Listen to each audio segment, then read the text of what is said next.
ሰላም ጤና ይስጥልን የቻናላችን ተከታታዮች እንዴት ናችሁ? በዛሬ ቪዲዮአችን ብሮኮሊ ስላለው ከፍተኛ የጤና ጥቅም ነው የምንነግራችሁ። የሚጠቅም ነገር ነው ከዚህ ቪዲዮ የምታገኙት። እስከ መጨረሻው ተከታተሉ። ቻናላችንን ላይክ፣ ሰብስክራይብ፣ ሼር ማድረግ አትርሱ። ብሮኮሊ በከፍተኛ ሁኔታ ሰውነታችን በሚፈልጋቸው ቫይታሚንስ እና ሚነራልስ በጣም የበለጸገ ነው። ለምሳሌ በቫይታሚን ሲ፣ ቫይታሚን ኬ፣ ፎሌት፣ ፖታሺየም፣ ፋይበር፣ አይረን እንዲሁም ካልሽየም በጣም የበለጸገ ነውና የየዕለት አመጋገባችን ላይ ብናካትተው እጅግ በጣም ብዙ የጤና ጥቅሞችን ነው የምናገኘው። እንዲሁ በከፍተኛ ሁኔታ በአንቲኦክሲዳንት የበለጸገ ስለሆነ በኦክሲዴሽን ስትረስ ምክንያት ወይም በፍሪ ራዲካልስ ምክንያት የሚከሰትብንን የጤና ችግር እንዳንጋለጥ ያደርገናል።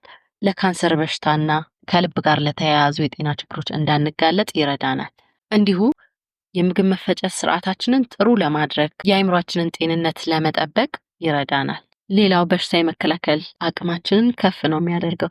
በቫይታሚን ሲ እና በአንቲኦክሲደንት በጣም የበለጸገ ስለሆነ ጥሩ የሆነ በሽታ መከላከል እንዲኖረን ያደርጋል። እንዲሁ ጥሩ የሆነ ቆዳ እንዲኖረን ያደርጋል። ምክንያቱም በቫይታሚን ሲ በጣም የበለጸገ ስለሆነ ኮላጅን የሚባለውን የፕሮቲን አይነት እንዲመረት በማድረግ ቆዳችን የሚያንጸባርቅ ያለ ዕድሜው የማያረጅ ቆንጆ ቆዳ እንዲኖረን ያደርጋል። እንዲሁም በአንቲኦክሲዳንትን በጣም የበለጸገ ስለሆነ በፀሐይ ጨረር ምክንያት ቆዳችን ላይ የሚከሰቱ ችግሮችን በመቀነስ ቆዳችን ያለ ዕድሜው ቶሎ እንዳያረጅ ያደርገዋል። እንዲሁ ጉበታችን ራሱን እንዲያጸዳ ይረዳዋል። ጉበታችን ሰውነታችን ውስጥ በተለያየ ምክንያት የገቡ አላስፈላጊ ኬሚካሎችን በሚያጸዳበት ሰዓት ብሮኮሊ ጉበታችን ራሱን የማጽዳት ሂደቱ የተሳለጠ እንዲሆን ያደርግለታል።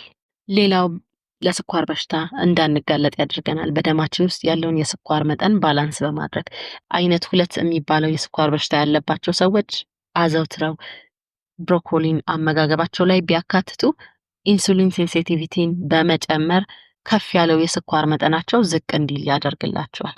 ስለዚህ አይነት 2 የስኳር በሽታ ያለባቸው ሰዎች አመጋገባቸው ላይ ብሮኮሊን ቢያካትቱ ከመድኃኒታቸው ጋር አብረው የስኳር መጠናቸው እንዲቀንስ እና ወደ ቀድሞ ጤናቸው እንዲመለሱ ይረዳቸዋል። ብሮኮሊን እንግዲህ በሳምንት ከ2 እስከ 3 ቀናቶች ውስጥ አመጋገባችን ላይ ብናካትተው እነዚህን ከላይ የዘረዘርናቸውን ጥቅሞች እና ሌሎች ብዙ የጤና ጥቅሞች እናገኛለን።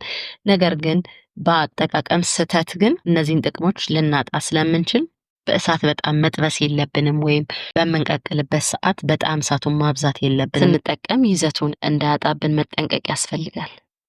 የሚጠቅም ነገር አግኝታችኋል ብለን እናስባለን። ይህን ቪዲዮ ስለተከታተላችሁ ከልብ እናመሰግናለን። ቻናላችንን ላይክ፣ ሰብስክራይብ፣ ሼር ማድረግ አትርሱ። ቻው፣ ሰላም ሁኑ።